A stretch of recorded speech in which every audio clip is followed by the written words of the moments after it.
अस्सलामुअलैकुम वरहमतुल्लाहि वबरकातुहू। Al Qasim TV channel के नाजरीन को खुशामदीद। और मैं हूं आपकी मेज़बान सफ़िया शमीमुस सहर, और मैं आपके लिए बहुत खूबसूरत प्रोग्राम लेकर के आई हूं। और एक इस प्यारे प्रोग्राम का आगाज हम कर रहे हैं कि जिसमें हम हर महीने करवाएंगे आपकी मुलाकात एक नए मेहमान से और जानेंगे उनके ख्यालात। तो आज आपकी मुलाकात एक खास शख्सियत से करवाने जा रहे हैं कि जिनका नाम है अतिया शहनाज साहिबा, जिनका ताल्लुक कराची से, वेल एजुकेटेड है और उन्होंने कराची से ऑर्गेनिक केमिस्ट्री में एमफिल किया हुआ है। और यहाँ आकर भी उन्होंने अपने तालीमी सफर को जारी रखा और उसके साथ यहाँ पर भी वो काफी सरगर्म है और सोशल एक्टिविटीज के जरिए से अपना किरदार अदा कर रही है। तो उनकी सरगर्मियों के बारे में हम उन्हीं से जानेंगे। अस्सलाम वालेकुम अतिया। वालेकुम सलाम। अच्छा अतिया, ये बताइए कि पाकिस्तान से आप कब माइग्रेट होके यहाँ पे आई? तो बहुत शुक्रिया आपका, माय प्लेजर कि आपने इतने अच्छे प्रोग्राम में मुझे इनवाइट किया, दावत दी और बोलने का मौका दिया। ऑलमोस्ट मुझे यहाँ पे 10 साल हो गए हैं आए हुए। अच्छा। और कराची से मैंने, जैसे आपने तारुफ में बता दिया कि ऑर्गेनिक केमिस्ट्री में एमफिल किया है, तो एमफिल ओवर पीएचडी प्रोग्राम था जो मैंने स्टार्ट किया था। तो यहाँ आने के बाद भी उसी प्रोग्राम को कंटिन्यू किया और आइसोलेशन ऑफ नेचुरल कंपाउंड का एक प्रोजेक्ट था जो मैंने एरिज़ोना यूनिवर्सिटी से किया। That was for 6 months। उसमें ये था कि विटानी सोमनीफेरा मेरा टॉपिक था जो कैंसर ट्रीटमेंट में यूज होता है। तो प्रोजेक्ट था जो मैंने एरिज़ोना यूनिवर्सिटी से लेकर किया। जी माशाल्लाह से। अच्छा अतिया, मैं ये जरूर जानना चाहूंगी कि आपने पाकिस्तान से भी काफी हायर एजुकेशन हासिल की और यहाँ पर भी आपने अपने तालीमी सफर को जारी रखा। तो आपने इस दौरान क्या महसूस किया कि वहाँ का जो तालीमी माहौल है और जो यहाँ का तालीमी माहौल है, इन दोनों में क्या डिफरेंस है? माहौल तो मुझे इतना ज्यादा फर्क नहीं हुआ क्योंकि मैं मैच्योर एज में यहाँ पर आई। कोई वो उस तरह का स्टूडेंट लाइफ नहीं थी। तो वहाँ पर भी मैं पढ़ाती रही और यहाँ पर जब आई तो रिसर्च थी वो एक तरह की, लेकिन थोड़ा सा चेंजिंग है कि यहाँ पे काफी एडवांस टेक्नोलॉजी है। जो ऑर्गेनिक केमिस्ट्री की लैब्स हैं यहाँ पर बिल्कुल उसमें बहुत ज्यादा एडवांस चीजें हैं। इतनी ज्यादा आपको परफॉर्मेंस करनी नहीं पड़ती बाय सारी टेक्नोलॉजी यहाँ पर मौजूद है। जैसे हम अगर जिनको केमिस्ट्री की नॉलेज है तो उनको पता होता है कि आप टीएलसी किस तरह से लेनी है, आपने अगर जो है हाइड्रेशन करनी है, तो सारी चीजें यहाँ पर बहुत अच्छे से मौजूद है। तो ये थोड़ी सी चीजें चेंज है, बाकी कोई ऐसा फर्क नहीं था जो मुझे महसूस हुआ हो। माशाल्लाह से पाकिस्तान में बहुत अच्छी हमारी लैब्स हैं। कराची यूनिवर्सिटी बहुत ज्यादा एडवांस है, तो उसमें हायर एजुकेशन काफी फंडिंग करती है। अच्छी सी जो इदारा है पाकिस्तान का, तो इंटरनेशनल लेवल पर कम्पीट करता है माशाल्लाह से। एक चीज जो मैंने जो फर्क महसूस किया वो ये कि पाकिस्तान में बहुत ज्यादा चीजों को मेमोराइज बाय हार्ट करना पड़ता है, लेकिन यहाँ पे वो चीज कम है। क्या आपने भी ऐसे ही महसूस किया? मेरी स्टडी थोड़ी सी डिफरेंट थी, तो वही मैंने जैसे आपको कहा कि मेरा रिसर्च लेवल का काम था, तो सारा काम लैब में होता था। क्लासरूम का कोई इतना ज्यादा उसका कोई टच नहीं था, तो इसलिए शायद मुझे इतना उसका एक्सपीरियंस नहीं रहा। लेकिन रिसर्च लैब में थोड़ा सा फर्क है। और मैं ये आपसे पूछना चाहूंगी कि तालीम हासिल करने के दौरान आपको किन किन मसाइल से दो चार होना पड़ा? मसाइल तो कोई खास नहीं थे, लेकिन ये कि फर्स्ट डे जब मैं गई तो चूंकि मुझे शुरू से हिजाब लेने की आदत थी कराची में भी, तो यहाँ भी मेरा ये था कि मैं उसको कंटिन्यू करूँ। तो जब आप पीएचडी करते हैं तो आपका एक सुपरवाइजर होते हैं, उन्होंने ही मुझे कांटेक्ट किया था, श्रीलंका से उनका ताल्लुक था। तो उनकी सेक्रेटरी मुझे कहने लगी कि आप हिजाब ना ले तो ज्यादा बेहतर है, you are not safe in हिजाब। क्योंकि वहाँ पे पाकिस्तानी कम्युनिटी नहीं थी और मुस्लिम कम्युनिटी भी कम थी, छोटा सा एक सिटी था, तो कहने कि आपके अपने लिए सही नहीं है।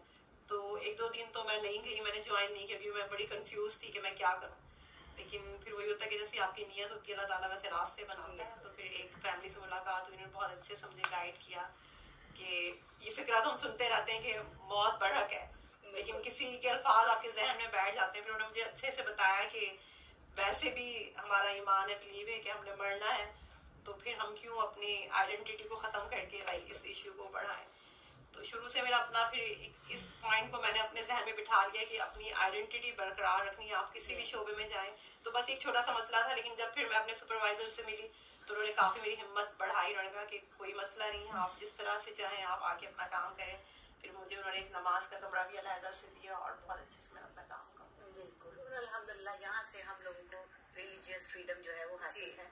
और मैंने ये नोट किया है कि अगर आप अपने रिलीजन के साथ अटैच हैं, आपकी शख्सियत जो आपका आईना होती है, जो आपने हिजाब पहना, इसका मतलब तो डेफिनेटली आप मुस्लिम हैं और आप एक रिस्पेक्ट गेन करते हैं, लोग आपके लिए रिस्पेक्टफुल होते हैं। तो इस दौरान मैं ये पूछूंगी कि क्या आपको इस किस्म की किसी किस्म की कोई प्रॉब्लम कभी हुई हिजाब के हवाले से? कभी ऐसा कोई इंसिडेंट हुआ? नहीं, इवन दो कि न्यूयॉर्क तो बड़ा लिबरल है और यहाँ पे मेजोरिटी है पाकिस्तानियों की और मुस्लिम्स की। जहाँ से मैंने अपना काम किया तो वहाँ बहुत कम था, मुस्लिम कम्युनिटी कम थी और पाकिस्तानी भी कम थे।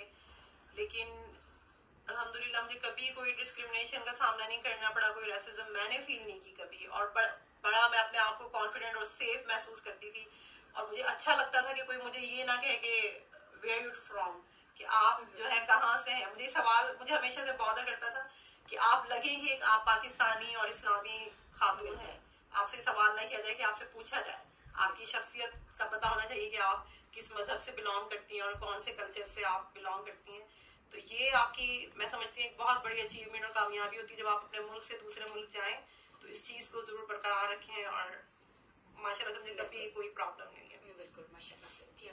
और ये बताइए कि अब जैसे मैं और आप या हम जैसी कोई भी खवातीन जो कि वर्किंग वुमेन है या यूं कहिए कि जो बरसरे रोजगार हैं किसी भी फील्ड में, जब वो काम करने के लिए निकलती हैं तो डेफिनेटली अपनी वो रोजमर्रा की जो उनकी लाइफ है उसके अंदर से वो थोड़ा सा टाइम वो निकालती हैं। तो मुझे ये बताइए कि इस तरह जब खवातीन इजाफी जिम्मेदारी अपने कंधों के ऊपर जब डाल लेती हैं तो ये जिम्मेदारी किस तरह से हमारी घरेलू जिम्मेदारियों पर असरअंदाज होती है? अल्हम्दुलिल्लाह हम जिस मजहब से हम लोग ताल्लुक है, बिलोंग करते हैं, एक इस्लाम एक मुकम्मल ज़ाब्ता हयात है और उसमें जो है अपनी बात को मैं इस तरह से बढ़ाऊंगी कि इल्म हासिल करना दोनों पर फर्ज है, मुसलमान मर्द पर भी और औरत पर भी। तो मैं समझती हूँ जब एक तालीम याफ्ता औरत घर से बाहर निकलती है तो बड़े अच्छे से वो बैलेंस कर सकती है अपने सारे जो है अपने फराइज को, अपने घर को भी और अपने काम को भी। मुझे बड़ा अफसोस होता है जब लोग कहते हैं कि एक वर्किंग वुमेन के लिए कि ये बेचारी तो जॉब करती है, तो ये बेचारी का लफ्ज जो है वो आई डोंट नो कि क्यों औरत के साथ लगाया जाता है। कि जब आप तालीम हासिल कर, जब अपने फर्ज है और आपने तालीम हासिल की और यू आर एजुकेटेड वुमेन, तो आप अपने स्किल्स को यूटिलाइज कर रहे हैं। नो लाइक इस तरह नहीं कि आपने सिर्फ पैसे कमाने के लिए आप बाहर निकले हैं या आपको शौक है बाहर निकलने का। आपको अल्लाह ताला ने अगर एक सलाहियत दी है, आप किसी फील्ड में काम कर रहे हैं और आपने अपने मजहब के लिहाज से आपने अपनी तालीम हासिल की है, तो आप अपने स्किल्स को यूटिलाइज कर रहे हैं। आप बाहर निकल के लोगों की काम आ सकते हैं, उनकी हेल्प कर सकते हैं, आप औरतों की भी हेल्प कर सकते हैं। तो आप जब ये काम कर रही हैं, अपने स्किल्स को यूटिलाइज कर रही हैं, तो अल्लाह ताला ने जब आपको ये सलाहियत दी है तो आपको बैलेंस करने का भी तरीका आता है। तो मेरा नहीं ख्याल कि आपके घर और काम कभी भी कोई डिस्टर्ब होगा। आप अपनी जहनी सलाहियतों से बहुत अच्छे से अपने घर को भी मैनेज कर लेती हैं और अपने काम को भी मैनेज कर लेती हैं। लेकिन बहसियत वुमेन ऑफ कोर्स हमारी प्रायोरिटी हमारी फैमिली होती है, घर होती है, तो हम उसको पहले हमें तरजीह देनी चाहिए। और उसके साथ अगर हम अपने स्किल्स को यूज कर रहे हैं तो मेरा ख्याल से हर औरत को बाहर निकल के काम करना चाहिए। और कितनी अच्छी हमारी तो मिसाल कायम है कि हुजूर सल्लल्लाहु अलैहि वसल्लम की first wife she was a working woman, कि हज़रत खदीजतुल कुबरा जो है वो पहली जो है वर्किंग वुमन थी, बिजनेस वुमन थी और पूरी उम्मत मुस्लिमा आप ही से चली है, उन्हीं से आपकी नस्ल चली है। तो हम तो लाइक हमारा तो मजहब इस चीज की इजाजत देता है, तो हम बहुत अच्छे से हमें, लेकिन इसके साथ साथ आपके घर की सपोर्ट होना जरूरी है। और जब तक आपको सपोर्ट नहीं होगी तो आप थोड़ी सी डिस्टर्बेंस होती है, लेकिन अगर आपके साथ सपोर्ट है आपके हस्बैंड की, आपके पेरेंट्स की, तो बहुत अच्छे से आप इन सब चीजों को मैनेज कर लेती है। मेरा नहीं ख्याल कि आपका घर इससे डिस्टर्ब होता है। आपने बहुत सी काफी आपने चीजें ऐसी बताई जो कई लोगों को नहीं पता होती। तो आप ये बताइए, क्योंकि आप एक सनाखान भी हैं और आप एक सोशल वर्कर भी हैं, तो डेफिनेटली आप इन दोनों चीजों को जब साथ लेकर के चलती हैं तो आपको किसी न किसी क्रिटिसिज्म या ऐसी चीजों का जरूर सामना होता होगा। तो क्या आप इस तरह के किसी तजर्बे पे रोशनी डालेंगी?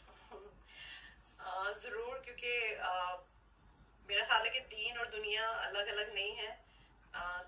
आप दीन को जो है दुनिया से दूर नहीं कर सकते। सोशलिज्म की हमारे दीन में बड़ी अहमियत है। जैसे अल्लामा इकबाल का शेर है कि दर्द दिल के वास्ते पैदा किया इंसान को, वरना तात के लिए कुछ कम ना थे कुर्रो में। तो अगर दीन, अगर एक जो है छोटी सी मस्जिद का नाम होता तो अल्लाह ताला जो है वो बाजमात नमाज अदा करने पर जो है वो फौकियत ना होती, कि लोगों से मिले जुले, लोगों से उनके मसाइल को सुनना समझना, और फिर अल्लाह ताला अपने खास बंदों को शायद चुनता है कि वो इन मसाइल को हल करने की कोशिश करें। आप अपना हिस्सा डाल सकते हैं, कुछ छोटी छोटी नेकियां कर सकते हैं, जो आपके अंदर स्किल्स हैं आप उसको यूटिलाइज करके अगर लोगों की हेल्प कर रहे हैं, तो मेरा ख्याल है कि इससे बड़ी तो कोई और नेकी नहीं है। तो सना खान अल्लाह ताला ने बनाया, वो बाय बर्थ था, बाय बॉर्न, ये अल्लाह ताला ने एक जो है इस काम के लिए चुना और अपने नबी का सना खान बनाया, और फिर एक ऐसा दिल भी अता किया जिसमें लोगों के मसाइल सुनकर बेचैनी होती है, कि कोई पूरी कोशिश होती है कि मैं अपनी तरह से पूरी हेल्प कर सकूं। क्योंकि जब मैं यहाँ पर आई तो मुझे भी बहुत सारे मसाइल का सामना करना पड़ा, और उस वक्त मुझे भी मदद की जरूरत थी, तो बहुत सारे आप जैसे दोस्तों ने बड़ा ताउन किया, तो उन्हीं चीजों को मैंने सीखा और आगे लेकर चली। तो फिर अब बड़ी खुशी महसूस होती है कोई भी नेकी करके। कोई ये नहीं कि अगर आप नात पढ़ते हैं, आप दीन से मुंसलिक हैं, तो आप बाहर निकल के काम नहीं कर सकते, या अगर आप बाहर निकल के काम कर सकते हैं तो आप दीन की बात नहीं कर सकते। ऐसा कोई दीन में कोई रुकावट नहीं है, कोई जो है रिस्ट्रिक्शन नहीं है, आप दोनों को बैलेंस करके चल सकते हैं। आप अपने घर को भी संभाल सकते हैं और आप अपनी सोशल एक्टिविटीज को भी बहुत अच्छे से कर सकते हैं। अल्लाह ताला से बस दुआ करनी चाहिए कि आप सब चीजों में दयानतदारी और जो है बड़े अच्छे से आप सिंसियरिटी के साथ काम करें, तो अल्लाह ताला आपकी बड़ी हेल्प करता है। तो क्रिटिसिज्म समटाइम ऐसा होता है कि आप अच्छी नीयत के साथ काम करना चाह रहे हैं, तो लोग शायद उसको गलत ले लेते हैं। तो लोगों को चाहिए कि पॉजिटिव चीजों का पॉजिटिव रिस्पांस दें। अगर आपके साथ किसी ने नेकी की है और आपको एक अच्छी गाइडलाइन दी है, तो आपको उसको याद करना चाहिए और उसको मजीद फैलाना चाहिए। आप उसी नेकी को जो है वो एक्सपैंड करें और बाकी लोगों तक वो चीजें पहुंचाएं। तो जब भी हमारे लैक पुलिंग बहुत है हमारी कम्युनिटी में, हम नॉलेज को अपने तक रखते हैं, बाकी लोगों से शेयर नहीं करते, कि इसको ना पता चले, ये ना पता चले। ये नहीं होता कि आपकी बात को शेयर करने से अगले का भी भला होगा और वो आपके सदके जारिया बन जाती है। अगर कोई औरत मेरे पास होम केयर की जॉब के लिए आ रही है, तो मैं उसको बताती हूँ, उसका घर उससे चल रहा है, वो तरह की सदका जारिया है। आपकी नॉलेज भी हो गई, आपका काम भी हो गया, दीन की भी खिदमत है और दुनिया का भी भला है। तो ये सारी चीजें मेरे ख्याल से इसमें किसी चीज की क्रिटिसिज्म की जरूरत नहीं है। तो पॉजिटिव रहें, पॉजिटिव अपने आप को रखें और पॉजिटिविटी को आई थिंक हमें फैलाना चाहिए। बिल्कुल, और कामयाब वही होता है जो दूसरों की मदद करता है, क्योंकि कामयाबी का रास्ता हमेशा दूसरों से ही होकर के गुजरता है। जी नाजरीन, तो हम खूबसूरत गुफ्तगू सुन रहे हैं अतिया की। तो हम यहाँ पर जाएंगे एक छोटे से ब्रेक की तरफ। उसके बाद हम इंशाल्लाह अतिया की ज़बानी एक खूबसूरत कलाम भी सुनेंगे, तो रहिएगा हमारे साथ। कि उनके टुकड़ों से एजाज पाकर